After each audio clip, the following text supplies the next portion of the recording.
अगर मैं आपसे कहूं कि क्या आप यही सोचकर अभी तक खुश हो रहे थे कि भारत और यूरोपियन यूनियन के बीच अभी तक की सबसे बड़ी डील या मदर ऑफ ऑल डील होने वाली है? अरे तो भाई साहब, अपने खुशी पर थोड़ा लगाम दे लीजिए, क्योंकि जिस हिसाब से यूरोपियन यूनियन ने भारत को धोखा दिया है ना, इतना धोखा तो आपकी वाली नहीं देती होगी जितना धोखा अभी इन लोगों ने दे दिया है।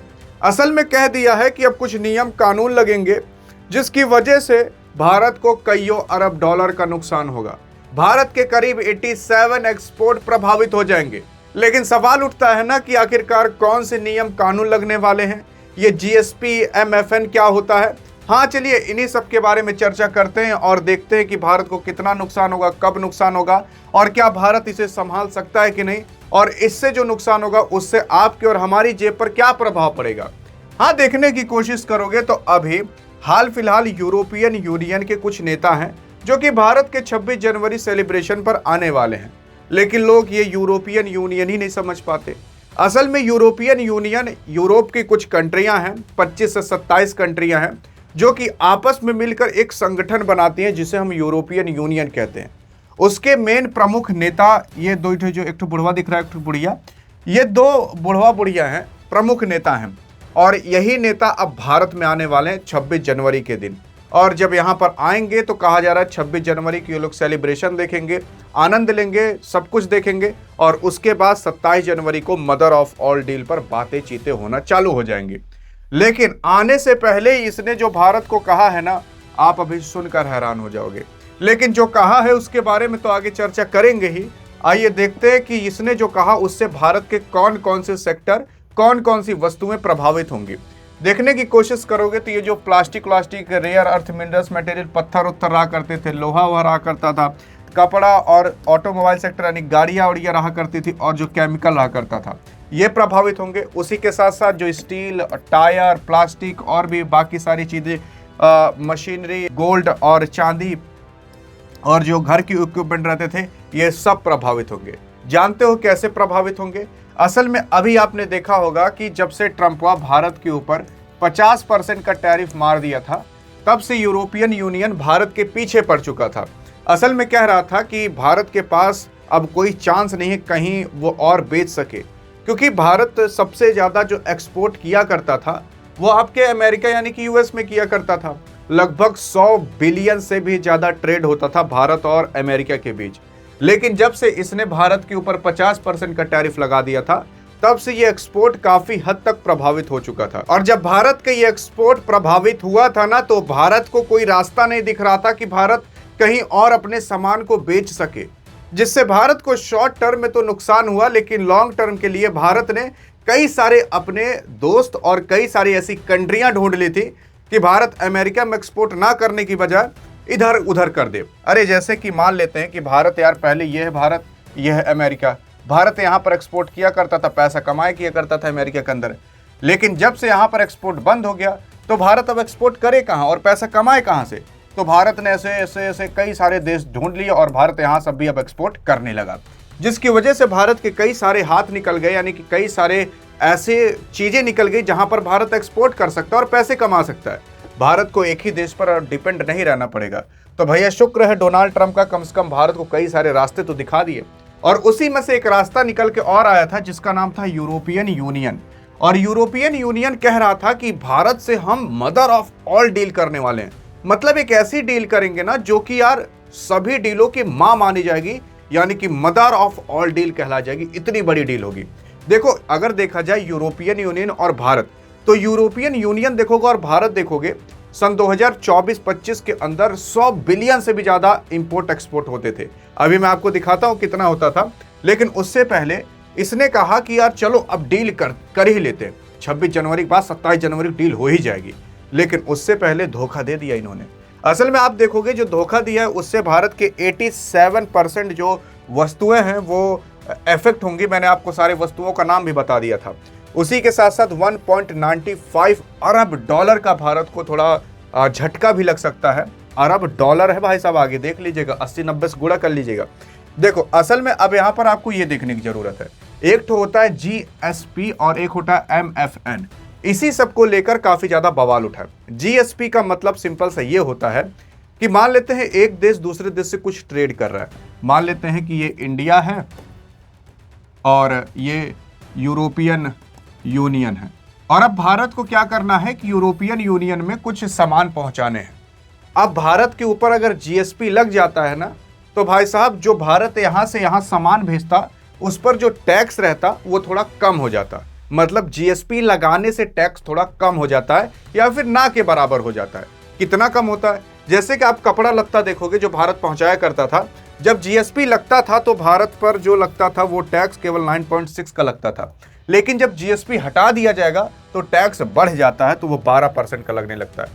अब यही चीज दिक्कत हो गई भारत के लिए। दिक्कत इसलिए हो गई कि आप खुद बताइए, अगर जीएसपी हटा लिया जाएगा तो टैक्स लग जाएगा, और टैक्स लग जाएगा तो सामान महंगा हो जाएगा, और सामान महंगा हो जाएगा तो भारत का यहां से जो सामान जाएगा अगर महंगे में जाएगा तो खरीदेंगे क्यों वहां पर लोग, और इसी से थोड़ा झटका लग सकता है। आप कहोगे करे यार 2-3% का तो गैप है, 12% ज्यादा बढ़ के हो जाएगा। देखो 2-3% का गैप नहीं, असल में जब अरबों खरबों में डील होती है ना, तब वो भी अरबों खरबों में 1-2% हो जाता है। कई करोड़, कई 100 करोड़, कई 1000 करोड़ में हो जाता है। तो वही कई 1000 करोड़ का भारत को झटका लगने वाला है। और उसी के साथ साथ अब भारत के ऊपर MFN लग जाएगा, जिसकी वजह से थोड़ा टैक्स बढ़ सकता है। और अगर ऐसा हुआ तो भारत को झटका तो लगेगा ही, लेकिन अगर ऐसा ना होता ना तो भारत को हचक के इतना प्रॉफिट होता कि भैया पेट भर जाता पैसे से, और आपको और हमें भी इनडायरेक्टली आपके और हमारे जेब तक प्रॉफिट पहुंचता ही पहुंचता।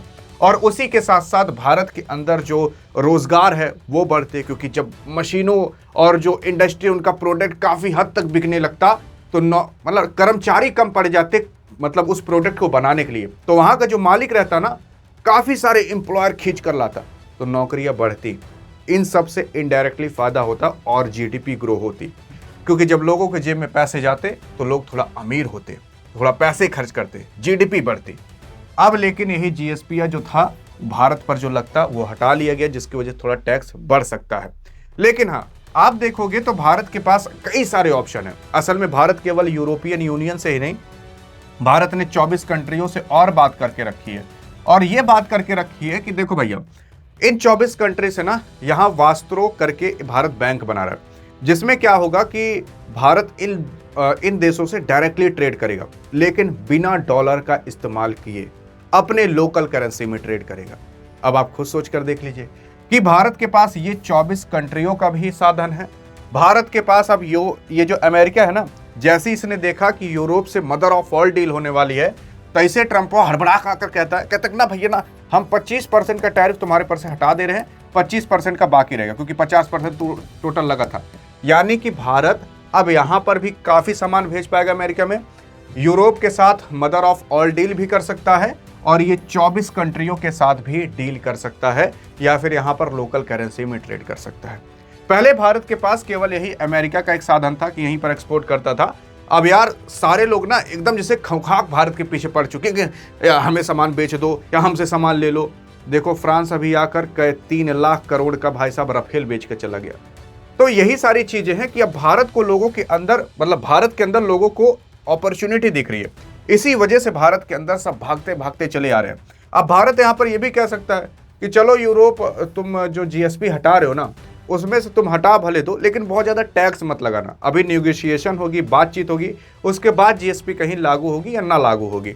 असल में कहा जा रहा है कि यूरोपियन यूनियन द्वारा लगभग 3 साल के लिए अगर जीएसपी हटाई जाएगी तो 3 साल के लिए हटाई जाएगी। जीएसपी हटाई जाती है तो टैक्स बढ़ जाता है। 3 साल के लिए मतलब इसी साल से चालू होगा, 1 जनवरी 2026 से 2028 तक, 31 दिसंबर तक, तब तक जीएसपी लगा रहेगा। जीएसपी केवल भारत पर ही नहीं बल्कि इंडोनेशिया और केन्या पर भी लगाने की बात ये यूरोप कर रहा है। लेकिन उसी के साथ साथ अगर आप विशेषज्ञों की मानो तो आपके अजय सहाय कहते हैं कि यूरोप संघ ने भारत के करीब 87% निर्यात यानी कि एक्सपोर्ट पर जीएसपी के तहत मिलने वाले टैरिफ छूट वापस ले लिया है। मतलब यह है कि भारत जो यूरोप के अंदर भेजता सामान, उस पर जो टैक्स लगते अब वो लगेंगे, पहले नहीं लगते अगर जीएसपी लग जाता तो। इसके चलते अब ज्यादातर उत्पाद को पूर्ण MFN शुल्क दरों से यूरोपियन संघ के प्रवेश कराना होगा। इससे भारतीय निर्यातकों को पहले जो मिलने वाला औसतन करीब 20% का टैरिफ लाभ समाप्त हो जाएगा। पहले 20% का टैरिफ नहीं लगता अगर जीएसपी लग जाता, लेकिन अब 20% का टैरिफ लगेगा तो मतलब आप जान जाइए वही 20% सामान महंगे हो जाएंगे, जिसकी वजह से बिकेंगे नहीं। लेकिन क्या भारत के लिए यूरोपियन यूनियन इंपॉर्टेंट है? अरे बहुत इंपॉर्टेंट है, क्योंकि भारत और यूरोपियन यूनियन अगर आप देखोगे तो 2024-2025 के अंदर 136 अरब डॉलर यानी कि 136 बिलियन डॉलर तक का ट्रेड हुआ था, इंपोर्ट एक्सपोर्ट हुआ था। कई जगह तो ये भी बताया जाता है 136 नहीं बल्कि 141, कई जगह 151 भी बताया जाता है। तो मान लेते हैं कि 151 से 136 के बीच में इतना ट्रेड हुआ था। और उसी के साथ साथ अगर आप देखोगे तो इतना इंपॉर्टेंट यूरोपियन यूनियन भारत के लिए है कि जिसमें भारत के प्रमुख निर्यातों जैसे मशीन, रसायन, धातु और काफ़ी सारी ऐसी वस्तुएं हैं जो कि भारत आयात और निर्यात करता है।